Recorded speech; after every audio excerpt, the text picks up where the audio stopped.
What if the heaviest burden you carry isn't what you've done, but your inability to forgive yourself? Jesus shows his disciples that even the largest giants, born from regret, can be made small by the power of forgiveness. It was a still and quiet morning when Jesus gathered his disciples at the edge of the village. The air was cool, and a soft mist clung to the ground, making everything feel calm and serene. Jesus looked at each one of them, his eyes warm and gentle, but there was a sense of urgency in his voice. "Come, follow me," he said. "I want to show you something important." The disciples did not question him. They had learned that whenever Jesus said he wanted to show them something, it meant they were about to witness a truth that would change their hearts. They followed him through fields and across streams, feeling the warmth of the rising sun on their faces. Birds sang softly in the distance, and the world seemed to be waking up around them. The journey was long, and as they walked, the disciples whispered among themselves, curious about where their beloved teacher was leading them. Jesus walked steadily, his gaze fixed on the path ahead, but there was a quiet resolve in his expression that made them feel both comforted and a little apprehensive. After hours of walking, they arrived at the base of a mountain. It was a place they had never been before, far from the bustling towns and crowded markets. The mountain loomed above them, its peak hidden in a veil of clouds. Jesus led them up a steep, winding path. The climb was difficult, and some of the disciples began to feel tired, their legs aching and their breaths growing heavy. But they kept going, trusting that there was a reason for the journey. They had seen Jesus perform miracles, heal the sick, and bring comfort to the weary, and they knew that whatever he was about to show them would be no less remarkable. Finally, they reached a plateau where the land opened up, revealing a breathtaking view of the valley below. The air was cool and crisp, and a gentle breeze swept over them, carrying with it the scent of pine and wildflowers. The disciples took a moment to catch their breath, marveling at the beauty around them. It was a sight that made them feel small yet part of something much greater. From the top, the disciples could see a strange sight, a giant lying motionless at the foot of the mountain, its massive form stretched out as if in a deep, unending slumber. The giant was unlike anything they had ever seen before. Its skin was pale and weathered, its hair long and tangled, and its hands were curled into fists as though it were clinging to something invisible.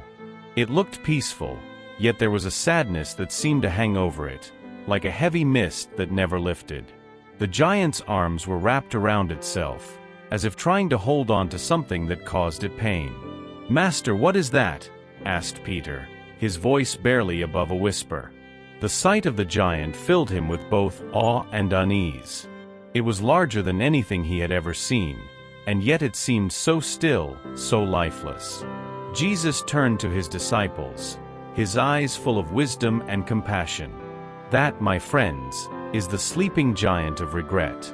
The disciples exchanged puzzled glances. They had heard of giants in tales and stories, but never one called regret.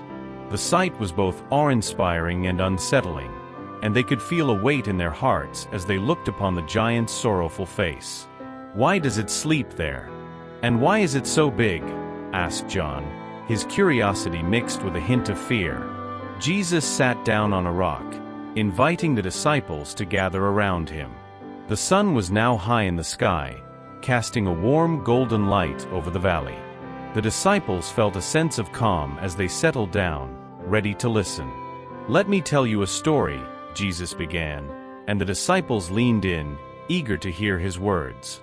"Once, there was a man who was strong and full of dreams.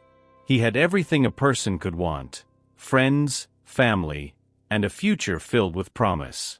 He was kind and generous, and many people admired him. But one day, he made a mistake. It wasn't a big mistake, but it was enough to fill his heart with regret. Instead of seeking forgiveness, he kept thinking about it, over and over, letting it grow inside him. Every time he thought about it, he told himself, if only I hadn't done that, or if I could just go back and change things." Jesus paused, letting his words sink in. The disciples could feel the pain in his voice, as if he was not just telling a story, but revealing a truth that was deeply personal. Over time, that small regret became bigger. The man thought about it every day, and it weighed him down, making it hard for him to find joy. He began to believe that he was not worthy of happiness, that his mistake defined who he was. And so his regret grew, turning into a giant that loomed over his heart. The disciples listened intently, their eyes wide and their hearts heavy. They could see how regret, though invisible, could become as heavy as a giant. Some of them thought of their own lives, of moments they wished they could erase, and they understood the pain that Jesus was describing. The story seemed to reach into the deepest parts of their souls, bringing forth memories they had tried to forget. "Why didn't he just ask for forgiveness?" asked Thomas, his voice cracking with emotion. "Wouldn't that have set him free?" Jesus turned to Thomas, a gentle smile on his lips. He was afraid. He thought his mistake was too great, that no one would forgive him, not even himself. And so, he carried it alone. The more he held on to it, the bigger the giant became, until it was so large that it followed him everywhere, even in his dreams. Eventually, he could no longer carry the weight, and he lay down, unable to move, letting the giant of regret take over. Jesus' words hung in the air, heavy and profound. The disciples were silent, each of them lost in their own thoughts. Tears welled up in the eyes of Matthew, who had always carried the guilt of his past as a tax collector. He remembered the looks of disdain he received from his people, the shame he felt every time he collected a tax, knowing it was seen as betrayal. "Master," he said, his voice trembling, "is there no way to make the giant go away? Must it always stay there, sleeping but never truly gone?" Jesus stood up, and with a tenderness that could melt even the hardest heart, he walked over to Matthew and placed a hand on his shoulder. "There is a way," he said softly. "The giant is not as powerful as it seems. Its strength comes from the fear and shame that we feed it. But if you can find the courage to forgive, truly forgive, not just others but yourself, then you will see the giant start to fade." Jesus' eyes moved from face to face, seeing their expressions etched with vulnerability. He could sense the unspoken regrets they carried, Peter's denial, Thomas's doubts, Matthew's shame, and even John's moments of pride. "Think of your regrets," he continued, "the things you hold against yourself, the words you wish you hadn't spoken, the actions you wish you could undo. Each time you replay them in your mind, you give the giant more strength. But when you forgive, it begins to shrink." The disciples' hearts were heavy. For years, each of them had been carrying their own burdens. Matthew thought back to his days as a tax collector, where every coin he collected felt like a betrayal to his people. He remembered the faces of those he had wronged and felt their judgment like a thorn in his side. He had changed his ways, but the regret stayed with him, festering. Peter, too, found himself staring at the giant, seeing his own reflection in it. He thought of the night he denied Jesus, 3 times denying that he even knew the man who had shown him so much love and kindness. The regret gnawed at him, a constant reminder of his failure. In the silent moments, he would often hear the roosters crow in his mind, a haunting echo of his betrayal. John thought of his moments of pride, where he sought to place himself above the others, thinking himself the closest to Jesus. His pride had led him to overlook the needs and feelings of his brothers. He wanted so much to be loved by Jesus that he failed to love others as deeply. He could see now how that pride had hurt his relationships, how it had built walls between him and those he was meant to walk beside. "But how, Lord?" asked John, tears streaming down his face. "How can we forgive when the pain is so deep, and the regret feels so strong?" Jesus knelt down, picking up a small stone from the ground. "When you hold on to this stone, it feels light at first. But if you carry it all day, it begins to feel heavy. The longer you hold it, the heavier it becomes. Regret is like that stone. It may seem small at first, but if you never put it down, it will weigh you down more than you can bear." He handed the stone to Peter, who held it in his hand, feeling its smooth, cold surface. Every time you hold on to regret, it becomes bigger, stronger. But when you choose to forgive, the giant loses its strength. It begins to shrink, little by little, until it is no longer a threat. That is the power of forgiveness. The disciples could see the giant now, not as a fearsome creature, but as a reminder of their own hearts that needed healing. Peter, who had once denied knowing Jesus, felt his heart ache as he remembered his own regret. He thought of the night he stood outside, hearing the rooster crow and realizing he had denied the one person who believed in him more than anyone. "Can even I be forgiven?" he asked, barely able to speak the words. "After everything I've done?" Jesus' gaze softened, and he walked over to Peter, wrapping him in a warm embrace. "Peter," he whispered, "you are already forgiven. It is not I who need to forgive you, but you who need to forgive yourself. Do you think that I do not know your heart? I see your pain, and I understand your fear. But I also see your love, your courage, and the good that is within you. Let go of the past, and you will find that there is so much more waiting for you." Peter's tears fell freely as he clung to Jesus. He remembered the shame that had haunted him since that night, how he had wept bitterly afterward, feeling unworthy of love. But the warmth of Jesus' words felt like a balm to his soul, and for the first time in a long while, he felt hope. He was not alone, he was loved, and he could be free. One by one, the other disciples shared their own regrets, their voices trembling as they spoke. Matthew spoke of the faces of the poor and desperate who had cursed him as he took their last coins. He had tried to make amends, but their voices still echoed in his mind, telling him he was not worthy of love. Jesus listened to him, and then said, "Matthew, those who curse you did not see what I see. They did not see the heart that has changed, the kindness that you have shown to those in need. You are not the man you were, you have been reborn in love.